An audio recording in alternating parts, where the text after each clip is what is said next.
Everyone's telling you the same story. Tesla is losing. BYD is winning on volume. Toyota's hybrids are back.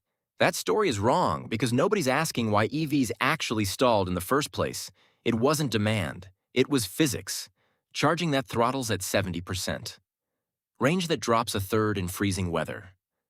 A battery so expensive to build that a cheap long-range EV was never possible.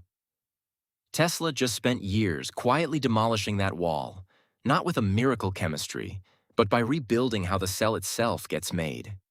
It breaks BYD's pricing moat and turns Toyota's solid-state promises into a decade-late apology. And every price cut you've called desperation, it's a company starving rivals' margins while finishing tooling nobody else has. The number that decides this war isn't sticker price. It's cost per kilowatt hour at millions of units. And there's one factory floor detail in that number that neither BYD nor Toyota has an answer for yet. Here is what's actually happening on the factory floor. The battery wall. Every EV owner already knows the pain points. You pull up to a fast charger and the moment your pack crosses roughly 70%, the charging speed collapses. In freezing weather, your range can drop by a third or more. And underneath all of it sits the real reason EVs never got truly cheap. The battery itself. Start with the cell. Classic cylindrical batteries, the 18650 and 2170 formats Tesla has used for years, pull current out through one or two narrow tabs at the end of the cell. Every electron generated deep inside that tightly wound roll has to travel the entire length of the cell just to reach that single exit point. That creates resistance, and resistance creates heat unevenly in hot spots. To keep the cell from overheating or degrading, the battery management system has no choice but to throttle charging speed once the pack gets close to full, which is exactly the slowdown you feel at the charger. Then there's how the cell gets built in the first place. For 30 years, the industry has coated battery electrodes with a wet process. Active materials are mixed into a slurry with toxic solvents coated onto metal foil, then dried in ovens that can stretch the length of a football field. That drying step alone can eat up close to a third to half of a battery facto's total energy use, and the ovens themselves swallow enormous amounts of floor space. On top of that, someone has to capture and safely dispose of the solvent vapor coming off those lines, which means even more equipment, more capital, and more square footage before a single usable cell rolls off the line. That's a huge hidden reason high-performance nickel-based batteries have stayed so expensive. You're not just paying for the chemistry, you're paying for acres of industrial ovens and the infrastructure built around them. Put those two problems together, a cell architecture that traps heat and a manufacturing process that's fundamentally expensive by design, and you get the EV industry as it's existed for the last decade.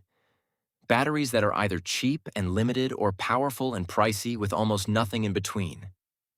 Every automaker has been forced to pick a side of that trade-off, and every EV buyer has felt the consequences of that choice at the dealership, at the charger, and every winter morning, the range estimate quietly lies to them. Tesla's secret weapon. Tesla's answer to the heat problem starts with the 4680 cell itself. At 46 millimeters wide and 80 millimeter tall, it holds roughly 5 times the volume of the older 2170 cell, which immediately means fewer individual cells, fewer welds, and a simpler pack. But the real engineering leap is the tabless design. Instead of current funneling out through one narrow tab, the entire edge of the electrode foil is laser cut and folded into a continuous contact surface that runs the full height of the cell. That shortens the distance electrons have to travel to reach an exit point, cutting internal resistance dramatically and spreading heat evenly across the whole can instead of concentrating it in one spot. The practical result is a cell that can sustain fast charging current for longer without the aggressive throttling older cells need. Then there's the manufacturing side, which is arguably the bigger deal. Tesla has now confirmed it's producing both the anode and cathode for the 4680, using a fully dry electrode process. No slurry, no toxic solvent, no drying ovens. Active battery powder is blended directly with a binder and compressed onto the current collector foil under high pressure, closer to a printing process than a chemical bake.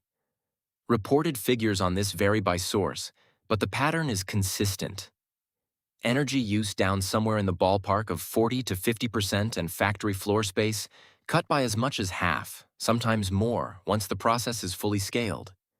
Strip out the ovens and the solvent recovery systems, and you strip out one of the biggest hidden costs in premium battery production. Layer on top of that Tesla's structural pack design, where these cells are bonded directly into the floor of the car instead of being packaged into separate modules first. Fewer parts, less dead weight, and more of the vehicle's volume actually spent storing energy instead of housing brackets and wiring. The floor of the car essentially becomes the battery, and the battery becomes part of the car's structural skeleton, which is a very different design philosophy from bolting a battery module underneath a conventional chassis. None of this is a single silver bullet either. It's three separate engineering problems: cell geometry, coating chemistry, and pack integration, all being solved together on the same production line at the same time. That's the part competitors are going to find hardest to copy, because you can't just license one piece of it. You have to rebuild the whole factory around it, retrain the workforce running it, and requalify every downstream vehicle system that touches the pack. That's years of institutional knowledge, not a spec sheet you can buy your way into. BYD's cost advantage is under attack. BYD built its dominance on the Blade battery, a lithium iron phosphate pack that skips expensive nickel and cobalt entirely, which is exactly why BYD can undercut nearly everyone on price while still passing nail penetration safety tests. It's a genuinely smart, vertically integrated strategy. But LFP has a physical ceiling. It's heavier per kilowatt hour than nickel-based chemistry, and it's noticeably worse in cold weather where lithium-ion movement slows down and voltage sags. Anyone who's owned an LFP-based EV through a real winter already knows this trade-off intimately. That's the opening Tesla's going after. By stripping the capital cost out of high nickel cell production through the dry electrode process, Tesla is pushing the price of energy-dense nickel packs down toward LFP territory without giving up LFP's cost advantage entirely. If that keeps closing, Tesla ends up offering vehicles that are lighter, carry meaningfully more range, and hold up better in winter while landing close to BYD on manufacturing. Cost per vehicle. Think about what that does to BYD's position. Their entire pricing strategy is built on being able to say, "We're cheaper because we use a simpler, safer chemistry, and everyone else pays a nickel premium for range." If Tesla erases most of that premium through manufacturing alone, BYD isn't just facing a competitor with a nicer product. It's facing a competitor that just neutralized the one number its whole business case was built around. That's not a small threat to BYD's moat. That's a direct hit on the one advantage the moat was built on. And it forces BYD into a much harder fight, competing on engineering and range instead of just price. Toyota is betting on the future. Toyota's public strategy has leaned heavily on its hybrid lineup, while continuously promising that solid-state batteries will eventually be its real EV answer. Solid-state chemistry is genuinely exciting on paper. Higher energy density, faster theoretical charging, but it's also been fighting the same unsolved problems for years. Brittle interfaces between solid materials, dendrite formation at those boundaries, and manufacturing costs that don't come close to working at multi-million unit scale yet. Tesla's bet is almost the opposite philosophy. Instead of waiting on an unproven chemical leap, it's squeezing every bit of performance out of a lithium platform that already works purely through manufacturing precision. That's a less flashy story, but it's a far more executable one. And execution is exactly where solid-state has struggled for over a decade despite huge R&D budgets across the industry. By the time solid-state vehicles show up in real numbers, likely at luxury price points years from now, Tesla's dry electrode 4680 platform could already be running at mass market volume, which is exactly the kind of head start that's hard to claw back from a lab. Snorts. It's the classic industrial pattern. The company that ships an imperfect solution at scale usually beats the company still perfecting the ideal one on a whiteboard. The $25,000 EV gets real. Strip away the corporate chess match, and here's what it looks like from the driver's seat. Instead of choosing between a cheap EV with mediocre range and cold weather anxiety or an expensive one with real performance, that gap starts to close. A genuinely sub-$25,000 EV with real highway range stops being a slogan and starts being achievable. At the charger, a more thermally stable cell means faster, more sustained charging curves. Closer to a real coffee break top-up than a lunch-length wait instead of watching a percentage crawl upward while the car quietly throttles itself to protect the pack. For anyone who's actually road-tripped in an EV, that difference isn't a minor convenience.